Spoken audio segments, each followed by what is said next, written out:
बड़ी बात कह रहे हैं श्री चोखा मेला जी कि गन्ना गठीला होता है परंतु रसीला होता है। रस में गांठ नहीं होती है, गन्ने में गांठ होती है। रस जानने वाले गन्ने के रस को देखते हैं, गांठों को नहीं देखते। इसलिए है प्राणी ऊपर के आकार में क्यों भूला है, अंदर देख रस सिंधु भगवान बैठे सबके हृदय में। देख कमान टेढ़ी होती पर तीर सीधा जाता है, ऊपर के आकार में क्यों भूला है। देख नदी टेढ़ी होती पर उसका जल स्वच्छ मीठा प्राणों का पोषण करता है।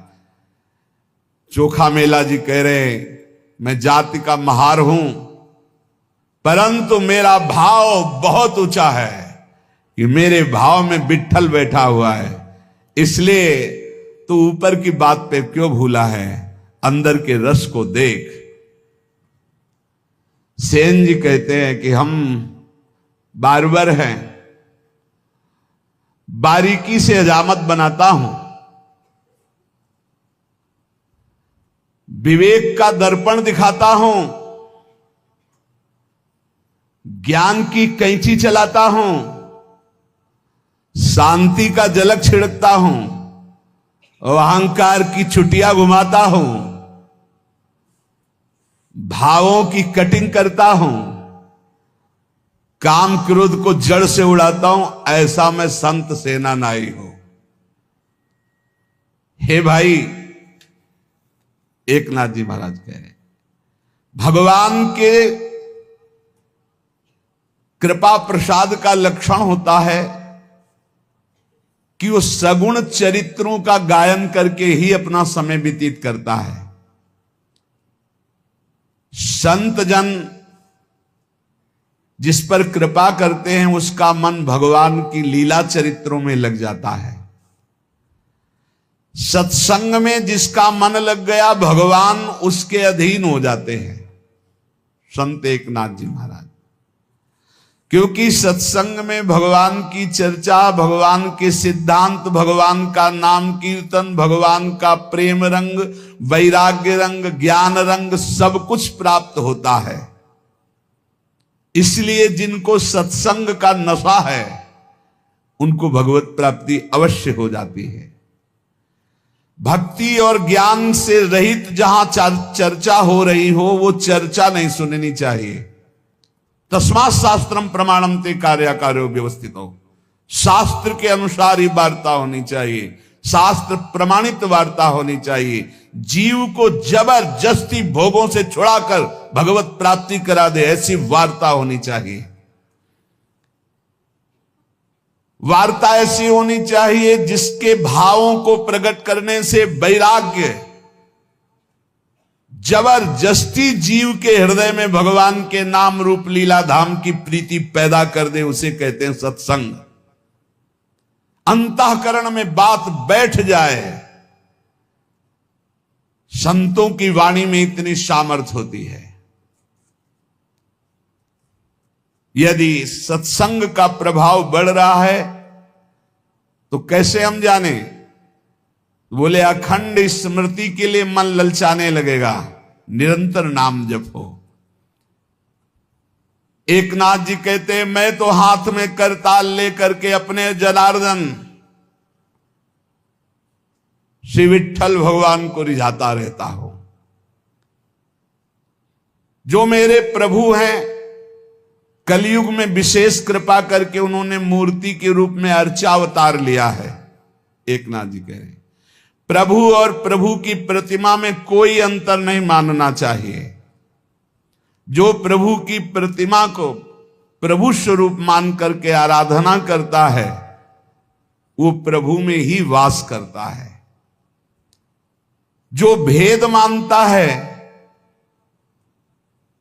वो आगे नहीं बढ़ पाएगा। और आज तो ऐसा ज्ञान बघारा जाता है कि प्रगट सेवा का ही निषेध कर दिया गया। प्रगट सेवा का निषेध, प्रगट सेवा का निषेध, भगवत अर्चा विग्रह का कैसा ज्ञान चल रहा है, कैसा ज्ञान चल रहा, अज्ञान, घोर अज्ञान। जो भगवान के श्रीविज्ञ साक्षात भगवान है, साक्षात। आपको विश्वास नहीं इसलिए बात नहीं करते हो, नहीं आप बात करके देखना उत्तर मिलेगा। गौर से आप ठाकुर जी की तरफ देखना, हृदय से बात करना, कोई न कोई इशारा मिल जाएगा, कोई फूल गिरेगा, कोई न कोई आप पता चल जाएगा कि ठाकुर जी हमारी बात सुन लिए। कलिकाल में भगवान ने अर्चावतार धारण किया है प्रतिमा स्वरूप में। ये ऐसा साधन है जिससे जनार्दन भगवान की निश्चित प्राप्ति हो जाती है। स्वयं भगवान विराज। पहले बिहारी जी, राधा वल्लभ जी, राधा रमन जी सब ठाकुर बात करते थे, अब भी करते हैं, करने की क्षमता केवल हो। आपके अंदर से हटता ही नहीं कि ये साक्षात विराजमान है। आपके अंदर ये बात ही नहीं पूरी परिपक्व हो पा रही। आपको लगता है कि ये छवि है, ये मूर्ति है। आप बात करके देखो, आपको बात का उत्तर मिलेगा यदि आप साक्षात माने। जाकी रही भावना जैसी, प्रभु मूर्ति देखी तिन तैसी। जो जनार्दन भगवान की प्रतिमा में साक्षात भगवत भाव करके सेवा पूजा करता है, उसे भगवान की निश्चित प्राप्ति हो जाती। संत एकनाथ जी, नाम खुला मंत्र है। वाणी से सदा नाम कीर्तन करो, नाम जप करो, अनंत जन्मों के दोष और पापों का नाश करके निर्दोष कर देगा ये नाम। संसार में तुम्हें जनार्दन ने भेजा है नाम लेने के लिए। खूब नाम जप करो, आलस्य मत करो, इससे सब इंद्रियां सद जाएंगी, मन भी सद जाएगा, भवबंधन टूट जाएगा। नाम जप करो, एक जनार्दन की शरण में रहकर उठते बैठते सोते जागते रात दिन विठ्ठल विठ्ठल केशव केशव नाम जप करो। संत एकनाथ जी, जिसने एक बार श्री कृष्ण का दर्शन कर लिया, उसकी आंखों से श्री कृष्ण रूप कभी हटता ही नहीं। जित देखो तित श्याममयी। अधिकाधिक वही रूप, गाढ़ रूप, वही बार बार नेत्रों में ऐसा छाया रहता है कि फिर उसे और कुछ दिखाई ही नहीं देता। पर इस रूप के दर्शन के लिए पहले ये बाधा पहुंचाता है। स्त्री रूप, धनाकर्षण, प्रणाम, प्रतिष्ठा, मान, कीर्ति। यदि चिरंजीवी परम पद प्राप्त करना है तो इनसे अपने को बचा पाओ तो बचा लो। ऊपर जो वर्णन किया गया, यदि तुमसे कोई गलती हो गई है तो जलो अंदर, अनुताप करो, तभी उसका प्रायश्चित होगा। जलो अंदर, धिक्कार है हमारे को, ऐसी गलती क्यों हो गई, अंदर पश्चाताप करो। श्री कृष्ण परम पद प्राप्ति करने की आशा और पापाचरण असंभव, एकनाथ जी कह रहे। इसलिए मैं ये तुमसे सत्य वचन कह रहा हूं, यदि श्री कृष्ण की प्राप्ति करनी तो पापाचरण को बंद कर दो। ये श्री कृष्णचंद्र जो उत्तम श्लोक, निष्पाप परम पवित्र है, तो परम पवित्र होकर निष्पाप होकर उत्तम श्लोक की प्राप्ति होती है। इसलिए ये सच्चे को स्वीकार करते हैं। निर्मल जन मन सो मोहि पावा। और ये निर्मलता सत्संग आदि नाम वाणी कीर्तन गुणगान श्रवण इससे स्वाभाविक हो जाती है। जो सच्चाई से नहीं चलता है, मनमानी आचरण करता है, स्वप्न में भी श्री कृष्ण की चरण छाया भी नहीं प्राप्त कर सकता। संत एकनाथ जी, समर्थ गुरु रामदास स्वामी, तू अपने अंदर दुखी क्यों हो रहा है, शोक क्यों कर रहा है, चिंता क्यों कर रहा है? तू अविवेक के कारण कर रहा है। विवेक धारण कर, तू विदेही है, तू देह रहित है, ये देह तेरा नहीं है। तू क्यों शोकित हो रहा है, क्यों दुखी हो रहा है, क्यों चिंता कर रहा है? अरे तू मोक्ष सुख का अधिकारी है। उठ, बार बार मरने से एक बार कमर कस और ऐसा मर कि पुनः जन्मना ना पड़े। समर्थ गुरु स्वामी रामदास जी, देख एक मरा उसको तू ले गया, तो क्या तू जानता तू नहीं मरेगा? फिर एक दिन तेरे को लोग ले जाएंगे। तो क्या तू पहले तैयारी नहीं कर सकता मृत्यु पर विजय प्राप्त करने की? क्या तू सदा बना रहेगा दूसरे को फूंक के आ रहा है? अतः तुझे बार बार जन्म मरण ना लेना पड़े, एक बार कमर कस और राघव के अतिरिक्त किसी से अपनापन न मत कर। प्रभु से अतिरिक्त, प्रभु के अलावा किसी को अपना मत मान। प्रभु के अलावा मुख से और कोई नाम कोई बात मत बोल। एक सेकेंड भी मत नष्ट कर। तेरी आयु एक एक क्षण नष्ट होती जा रही, मृत्यु नजदीक आ रहा है। बिना हरि के तुझे कोई नहीं बचा सकता। देह की रक्षा के लिए यत्न किया, चाहे जितनी औषधि खा लो, चाहे मकरध्वज खा लो, चाहे सोने की भस्म खा लो, काल मिटिया मेट इस देह का कर ही देगा। इसलिए तू श्री हरि की भक्ति कर ले, निरंतर नाम जप कर, सारी चिंताएं भस्म हो जाएंगी। बहुत प्रकार की बातों में मत फंस, मेरी बात को ध्यान दे। देख नूपुरों की झंकार करते हुए दौड़ते हुए दीनानाथ तेरी तरफ आ रहे हैं। गरज गरज कर तू नाम केवल ले, पुकार उनको। समर्थ गुरु स्वामी रामदास जी महाराज। देख, यदि संतों का संग मिल गया तो वो बुला रहे हैं तुझे, ये बुलावा है। उनके पार्षदों का संग मिल गया ना, सत्संग, इसका मतलब अब प्रभु मुझे बुलाना चाहते हैं। पहले हनुमान जी मिले, फिर राम जी मिले विभीषण जी को।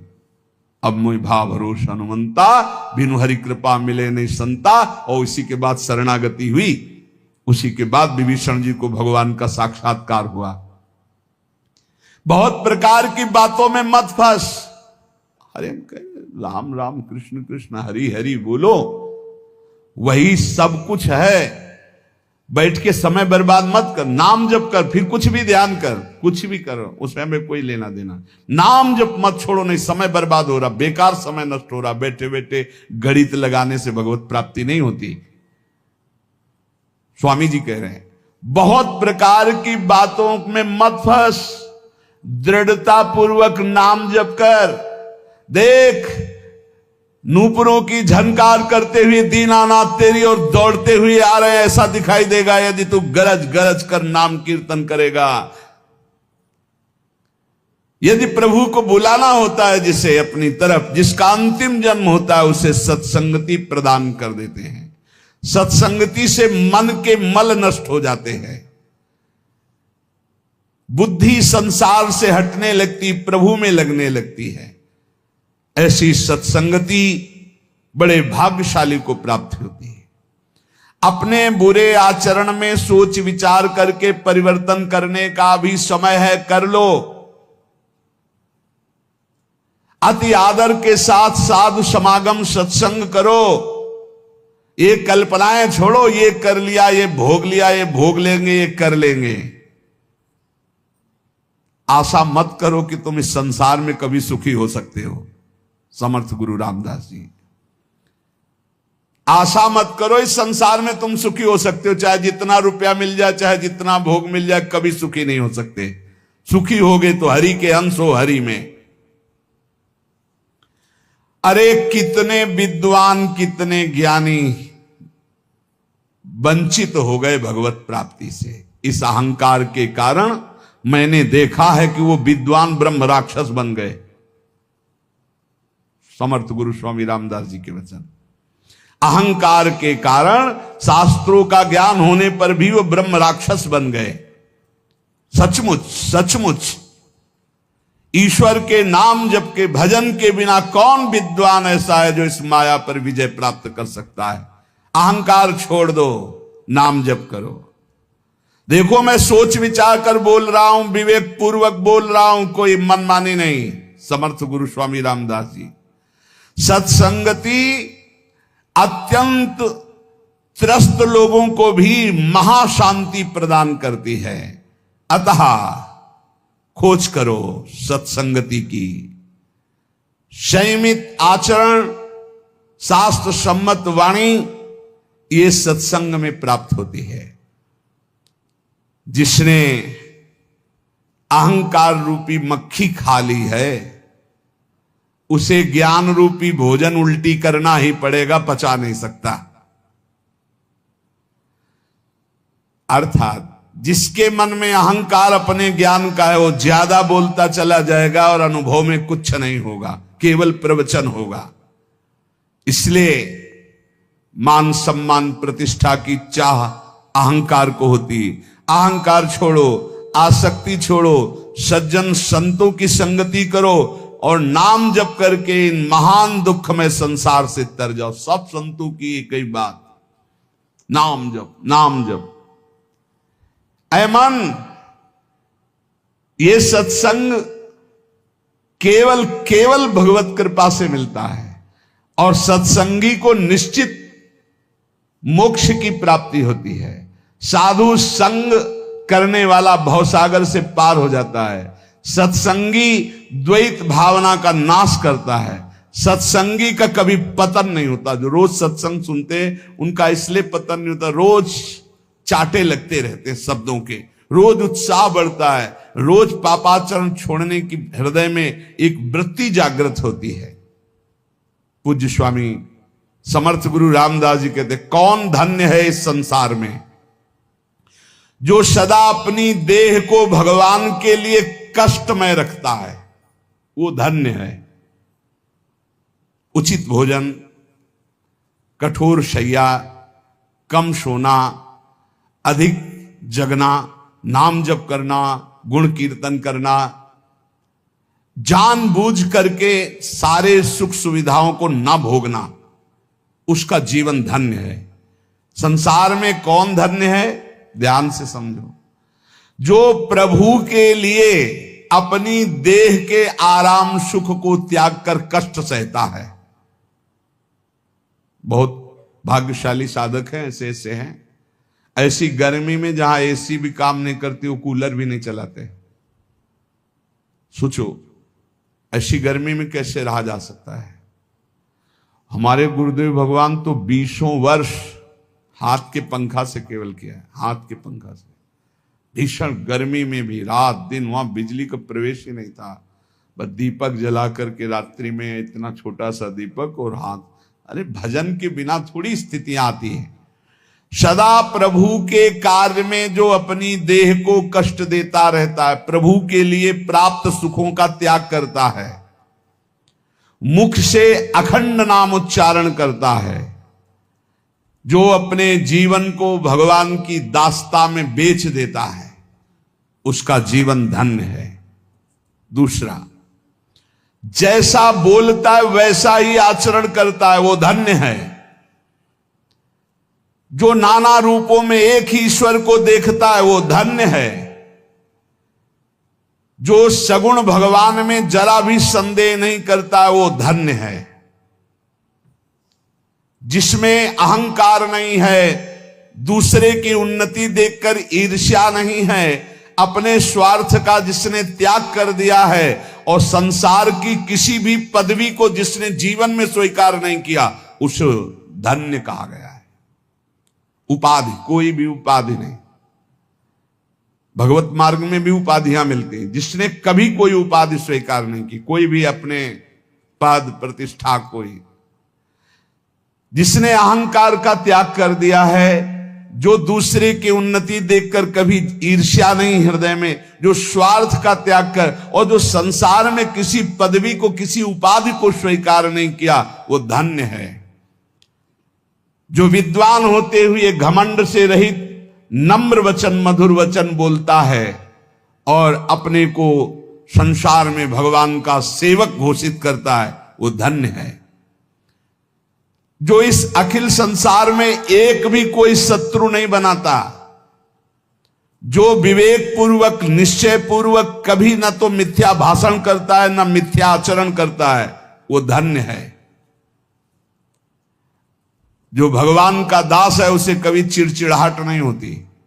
जो भगवान का दास है वो बहुत गंभीर और शांत होता है। ऐसे भगवान के दास को हम नमन करते हैं। श्री समर्थ गुरु रामदास जी महाराज नाम के अतिरिक्त जितनी चेष्टाएं इनमें हमें विश्वास नहीं है भगवत प्राप्ति करा देंगी। महापुरुषों के वचनों को पकड़ो।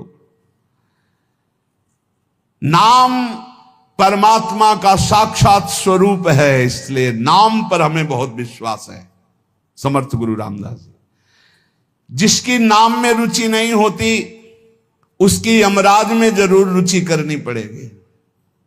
यमराज में मतलब यमपुरी में, समझ लीजिए इशारा। जिसके मन में नाम के प्रति संदेह है कि अरे क्या होगा नाम जप से, इसका मतलब उसे घोर नरक यंत्रणा भोगनी है। इसलिए अति आदर के साथ मेरी बात मान लो, मन लगाकर पूरा का पूरा समय नाम जप में दो। सेवाएं करते हुए नाम जप, मुख से नाम लो और शरीर से चेष्टाएं करो अपनी गृहस्थी विरक्ति की जो सेवाएं। जो ब्रह्म ज्ञान की केवल बातें बनाता है, बहुत समर्थ महापुरुष इसलिए सबको, ब्रह्म ज्ञान की केवल बातें करता है, बातें बनाता है, लेकिन उसमें स्थिति नहीं है, वो पापी पुरुष है। समर्थ गुरु रामदास जी की वाणी। जो ज्ञान की बातें केवल बघाड़ता है, स्थिति नहीं है, वो पापी पुरुष है। क्योंकि मन ही मन वो पापाचरण की बातें सोचेगा और शरीर से पापाचरण करेगा और वाणी से ज्ञान की बातें बघाड़ेगा, वो पापी है। ऐसे मनुष्यों की बड़ी दुर्गति होती है। पीछे कहा विद्वान है, ज्ञान है, आचरण ठीक नहीं है तो क्या बना, बोले ब्रह्म राक्षस। मृत्यु ये नहीं देखती है कि ये बालक है कि जवान है कि बूढ़ा है, उदार है कि कंजूस है, मूर्ख है कि ज्ञानी है, सबके शरीर का नाश करती है। मृत्यु सुंदर से सुंदर, असुंदर से असुंदर, सबका नाश करती है। इसलिए पुण्य पुरुष वही है, हरिदास वही है, नाम जापक वही है, कीर्तनकार वही है, जो मृत्यु आने के पहले ही शरीर को छोड़ दे, शरीर का राख छोड़ दिया, देह रहित विदेह स्थिति। इतना नाम जप करो कि मृत्यु आने के पहले ही शरीर राख खत्म हो चुका है। संदेह मत करना हमारी बात में, मृत्यु लोक में जन्म लिए हो तो मरोगे। यहां जो पैदा हुआ वो मरेगा, चाहे कोई भी हो। इसलिए मरने के पहले स्थिति प्राप्त कर लो, नाम जप के द्वारा वो प्राप्त होगी। भगवान हलवा पूड़ी नाना प्रकार के पदार्थों के भूखे नहीं हैं, उनको केवल भाव चाहिए। भाव, भाव से ही वो भोग पाते हैं, भाव पर ही वो रीझते हैं, भाव से ही वो प्रकट हो जाते हैं। इसलिए भाव प्रकट होता है भजन से, जितना भजन करोगे उतना ही भाव। ये तुम्हारा जीवन एक रत्नों के समूह का संदूक है, खोल लो रतन। वो रतन है हर श्वास में नाम जप करना। ईश्वर अर्पण जीवन, नाम जप, तो एक से एक दिव्य ज्ञान के रतन, भक्ति के रतन स्थितियां आ जाएंगी। और यदि इन श्वास रूपी रत्नों को भोगों में नष्ट किया तो जिस आनंद के लिए मानव देह मिलेगा उससे वंचित रह जाओगे। मेरी बात मान लो, केवल ये मानव देह ही भगवत आनंद प्राप्ति के लिए, इसलिए कमर कस लो, ईश्वर के लिए कमर कसो, संसार से निराश हो जाओ, संतों का संग करके भावुक बनो और जगदीश्वर को तुम संभालो। सुमिरन, तो जगदीश्वर तुम्हें संभाल लेंगे। भावुक भक्त को भगवान अपनी गोद में रखते हैं। वासना के कारण ही तुम्हें बार बार जन्म मरण मिला है। उपासना से नष्ट कर दो अपनी वासना को। विषय चिंतन करते हुए मरोगे तो घोर दुर्गति होगी, हरि चिंतन करते हुए मरोगे तो सदगति हो जाएगी। ईश्वर पर विश्वास रखो, हरि की कथा सुनो, धन्य हो जाओगे। हरि की कथा सुनने से प्रीति और नित्य नई नई भगवत चरणारविंद की तरफ बढ़ने की वृत्ति मिलती है, भगवान की प्राप्ति हो जाती है। जिस जगह पर रोज हरि कथा होती है वो महातीर्थ हो जाता है। इसलिए जहां कहीं भी हरि कथा हो रही हो, ऐसा सुनने को मिले तो दौड़कर आलस्य, निद्रा, स्वार्थ का त्याग करके हरि कथा में जाकर सबसे अपने को नीच समझ करके बैठो। सबसे अपने को नीच समझ करके जहां भगवत चर्चा सुनने को मिले दौड़ो, जहां जहां पीर की बात सुने खोजत तिन गैनन। जिस परमेश्वर ने तुम्हें यहां भेजा है, अखिल ब्रह्मांडों का वो स्वामी है। यदि मानव देह लेकर उसको प्राप्त नहीं किया तो तुम जानना अपना जीवन व्यर्थ चला गया। इसलिए मेरी बात मान लो, शाश्वत अशाश्वत का भेद जान जाओगे यदि नाम जप करोगे। ये जितनी भी कलाएं और विद्याएं प्रकट की जाती, सबका उद्देश्य केवल उदर भरण के लिए सीमित हो जाता है। इसलिए मैं उस ज्ञान को ज्ञान नहीं मानता जो केवल रुपया कमाने के लिए है। अगर ईश्वर को नहीं पहचाना, ईश्वर की प्राप्ति नहीं की, जीवन मुक्त नहीं हुए तो ये सब पेट भरने का धंधा है। समर्थ गुरु स्वामी रामदास जी,